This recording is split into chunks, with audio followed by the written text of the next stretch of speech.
You are listening to the VegasTourist.com podcast episode number 248, talking about Problem Gambling Ambassador Program.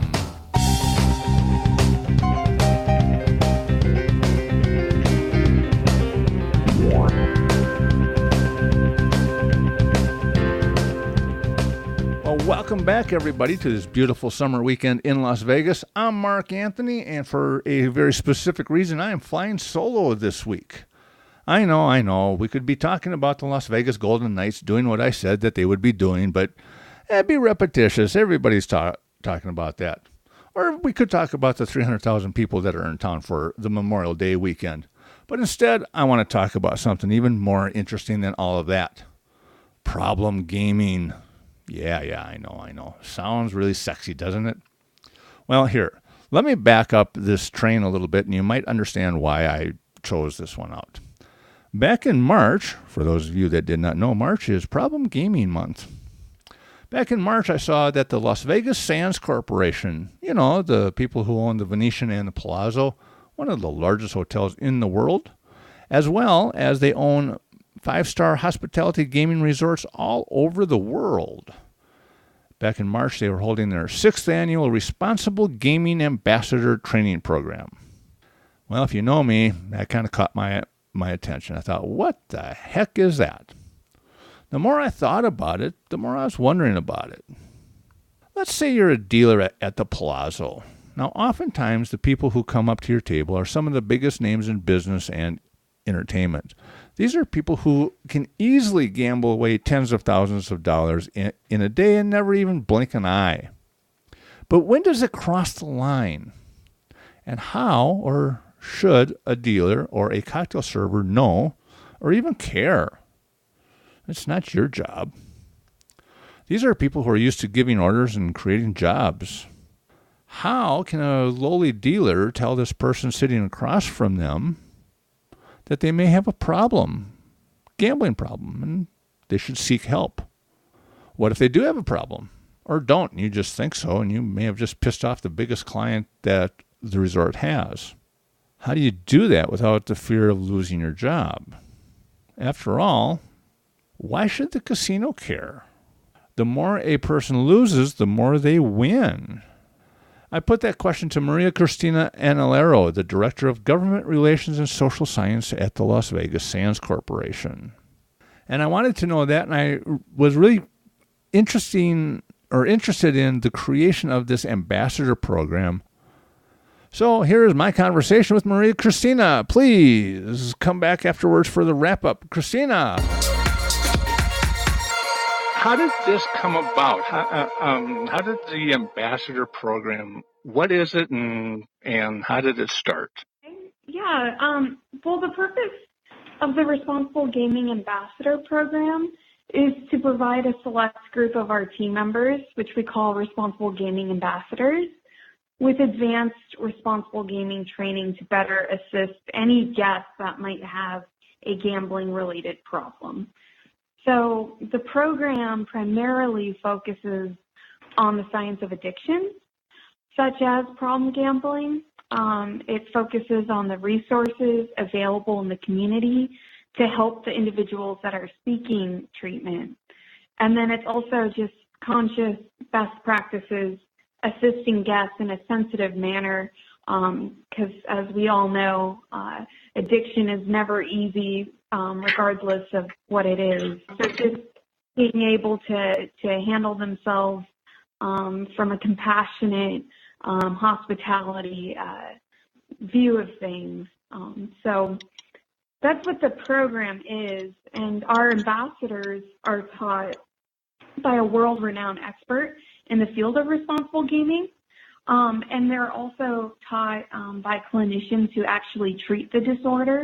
They meet with the people that answer the phones for the national helpline. So if the number that is posted in all casinos in Las Vegas, we bring in the people that answer those phone calls to say, this is what happens when someone calls our line. Wow. And then we also have problem gamblers in recovery provide powerful testimony to what the road to recovery looks like. Right. So it's a very immersive program that we have. We bring all the experts to the table. It's not something that we've put together ourselves. There's been a lot of research and studies that went into the development of this program.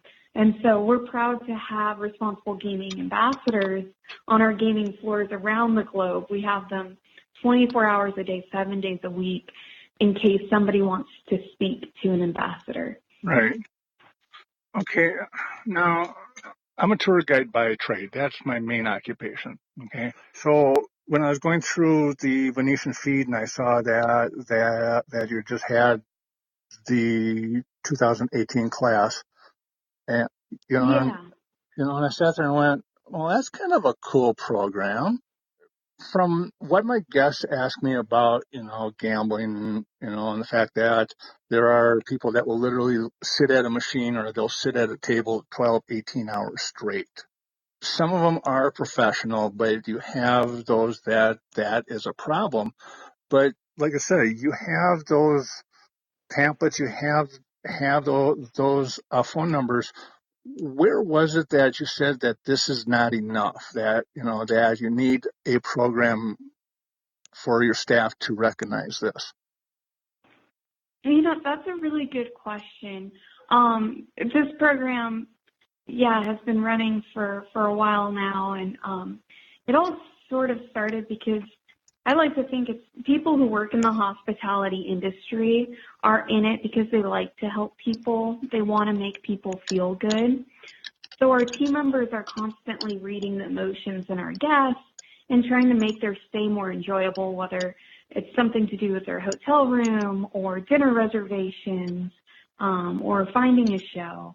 But this program really started because of those hearts of our team members. So if someone's struggling because of their gambling habits, our team members want to do more than just simply hand the brochure to them. So the program was developed to inform our team members how our self-limit programs work at our properties, what happens when somebody calls the helpline, what treatment looks like, what recovery looks like, and where even families of people that are struggling with possibly a gambling disorder can also go to receive counseling. And our team members are not therapists or doctors, nor will they act like one, but at least they're equipped with all of the information to connect that person with the professionals. So that's where it really started. It didn't feel right just handing a brochure and sending a guest, on their way out the door. Right. Okay. So is there like a telltale sign that someone has a problem? Like an alcoholic, because they're hanging on to a bottle. Right. The answer is no. So even academic studies suggest there's no way to tell if somebody's a problem gambler based on how they look, how long they've been playing, or how much money that they're wagering with. I know there's this famous saying in treatment, you can't smell the cards on a problem gambler's breath. Because unlike drugs and alcohol, like you just mentioned, problem gambling can often go unnoticed for a longer period of time. So there isn't any way to tell if somebody's a problem gambler unless they make a statement, I've been struggling with my gambling, I shouldn't be gambling anymore, Right. I've lost it all. Those verbal confirmations are what we go off of. But there's no clear, sign if somebody's struggling with a gambling problem. Okay. How does somebody become an ambassador? How are they chosen? Okay, yeah. So our responsible gaming ambassadors are in all facets of our property. So we have them. We have ambassadors in table games, slots, poker room, our Grazie desk, even our private gaming floor, Pisa Club. We have them in security, human resources, concierge, front desk, VIP services, so on. So we pretty much have the main departments covered, but very heavy with ambassadors on the gaming floor since they're having the most interactions with guests. Right. But these ambassadors are often selected by their directors because they're leaders in their department or in their area of expertise. Okay. We also train team members that have just requested to take part in the program because of interest in the subject or for a personal reason. Maybe they have known a guest that had struggled with what they thought was a gambling disorder, and they wanted to learn more because they wanted to be able to help them in connecting them with resources. So generally, it's team members that are selected, but it's such a popular program at our properties worldwide that we have a lot of requests for people to enroll in our program. Wow. Okay. Going off that, this is not just a Vegas program. No, it's not. So we have ambassadors at all of our properties. Do other nations look at this differently than we in America do? I think that with every jurisdiction, there's different ways that they want to go about it. But it is a very popular and very sensitive subject in most jurisdictions. So the topic of responsible gaming is constantly coming up. This program that we're speaking about is unique to Las Vegas Sands. But you pose a great question because with gambling, it's expanded, as you know, greatly across the globe in both innovative technology and also the increase of traditional types of gaming like brick and mortar casino. And the net effect is that socially responsible companies and responsible gaming advocates must make sure that we have responsible gaming programs that keep pace with that. So as a company, we continuously track responsible gaming programs by jurisdiction. And so we're always gauging what other companies and what other countries are doing with responsible gaming programs. So we definitely keep our finger on the pulse. Wow.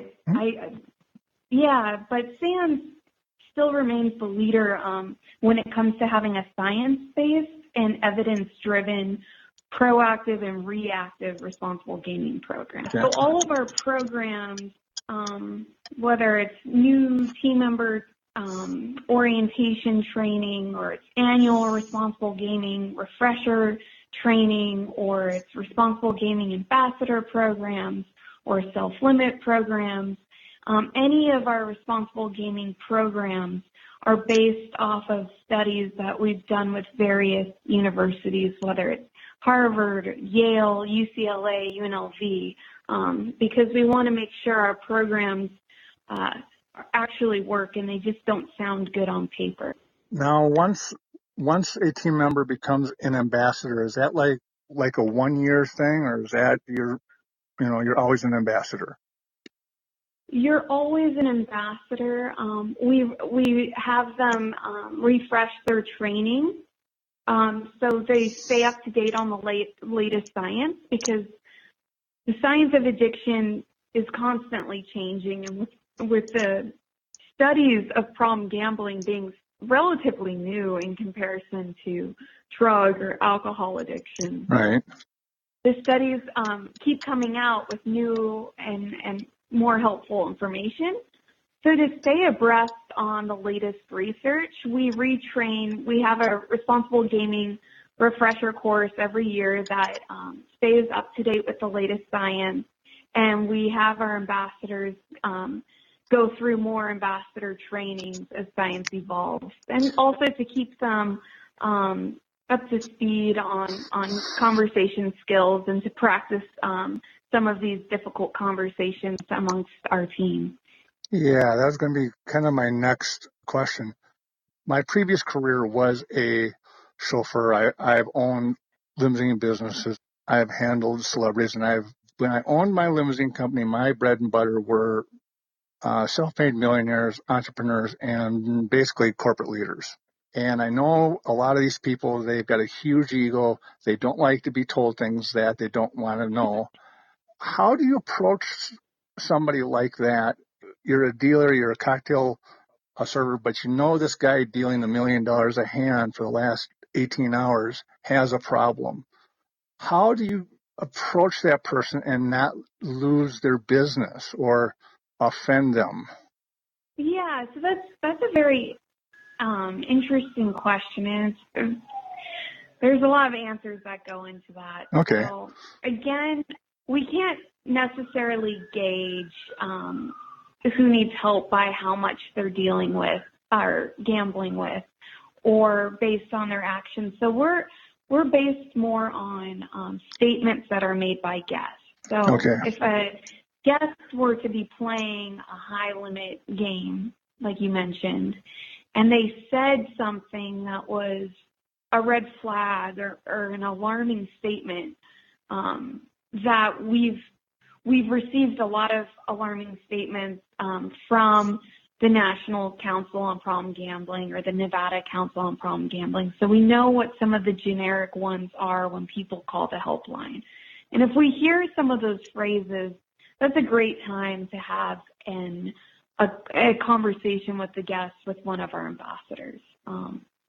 If they are not interested in hearing about our responsible gaming program or self-limit programs at the gaming floor, we thank them for their time. We apologize if we've interrupted their play, and we let them go on their way. However, if they're receptive to the information, that's when a sit-down conversation takes place, and we give them all the information that's needed. So it keeps our team members more focused on their jobs as opposed to constantly judging the activity of our guests and saying, should we have a conversation? Should we not have a conversation? And it's not our place to force these sort of difficult conversations on our guests. We just want them to have a good time.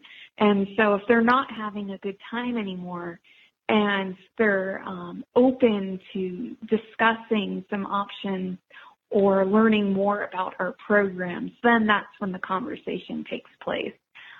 If it goes south for whatever reason, our team members, thank the guests for their time, ask them, and tell them, in the future, if you have any questions or you do want to talk to an ambassador, we're here all the time, 24 hours a day, 7 days a week, and you can reach out to us. So it's not an invasive program. We're just there to be a safety net in case somebody feels like they have gotten reckless with their gambling habits. What has been the feedback from the guests that have been approached like this? So the feedback has been receptive. A lot of times it would be a conversation as straightforward as, hey, I might be in some trouble with my gambling. Is there somebody I can talk to? So typically I would think that they're receptive to the program because they do spend some time learning a little bit more about programs that are available. If they don't think it's a gambling problem, if it's a financial problem, or they don't think they have a gambling problem, they say they have a family problem, our ambassadors can connect them through that national helpline to family counseling and financial services, to other addictions like drug, alcohol. It's all through that same helpline. So they're able to talk to them in a private and sensitive way. Right.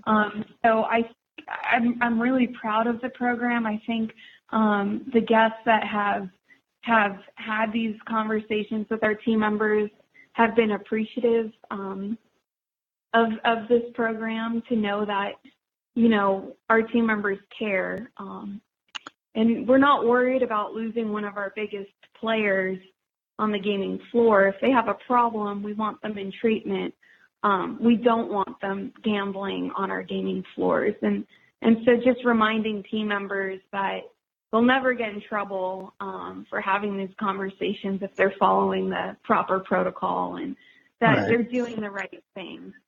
Have any other gaming establishments taken an interest in your program? Some other gaming companies might develop or have already developed their own responsible gaming programs that also go beyond regulations. But to each company, everyone's unique. I know that we come from a very proactive and reactive response plan. Many other companies might just have a proactive response and not necessarily have all the same steps we have in case somebody's gone on too far with their gambling. But every company is unique in this, and we all get together and we talk about the issue a lot, and we're all on the same team. But yeah, every program is definitely unique to each company. Okay, all right. Well, what are the 3 things you think that a Vegas tour should do or see? I think being a hockey nut, I think going to a Golden Knights game is number 1 on that list. I'm just so excited about having an NHL team in Las Vegas. Oh. The energy in that arena is just, it is fantastic. I'm from Minnesota, okay, and you understand. Oh, definitely. I mean, when this first started to surface, and and everyone went, it never happened. It'll never happen. Okay, it happened, but it'll be a horrible team. I'm like, no. This is Vegas. We don't do things half-ass in Vegas. Okay. No. We certainly don't, and the Golden Knights experience is a testament to that. Definitely. And as a tour guide, I get this from guests from all over the world going, we got to see a hockey game. It's like, well, it's July. We don't have them. They start they start in October. Oh, okay. We'll wait till then. Sure. Okay. 2 other things in Vegas. So that would be my top of my list. I think Mount Charleston is definitely up there.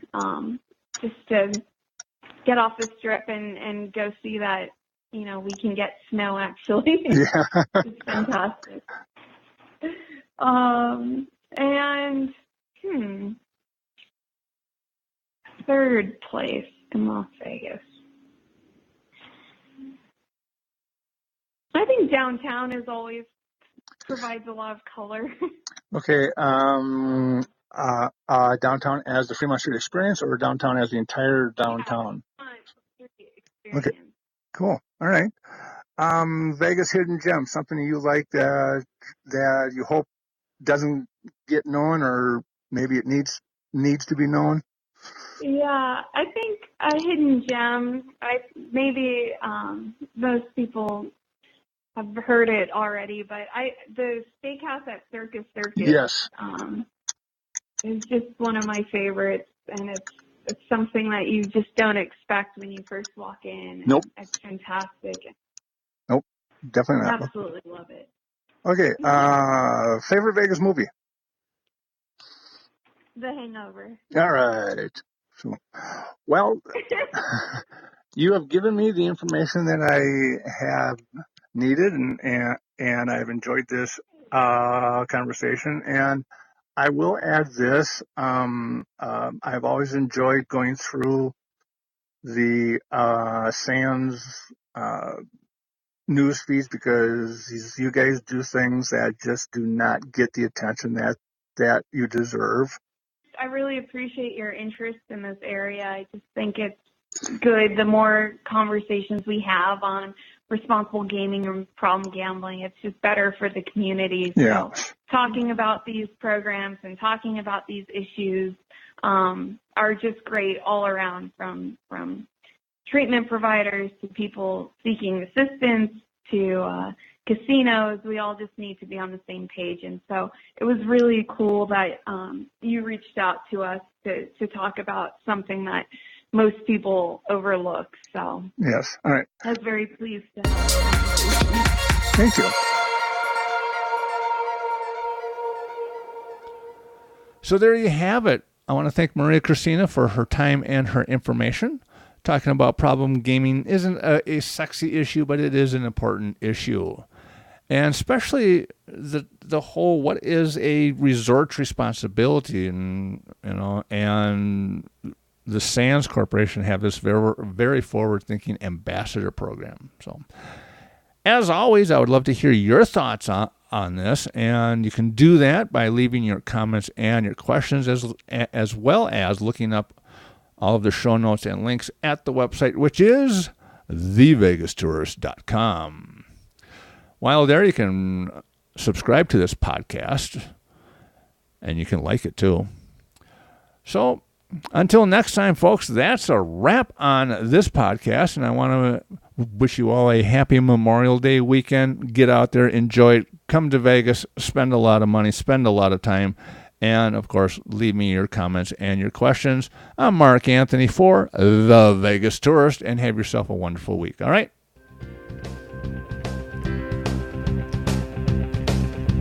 It's getting dark.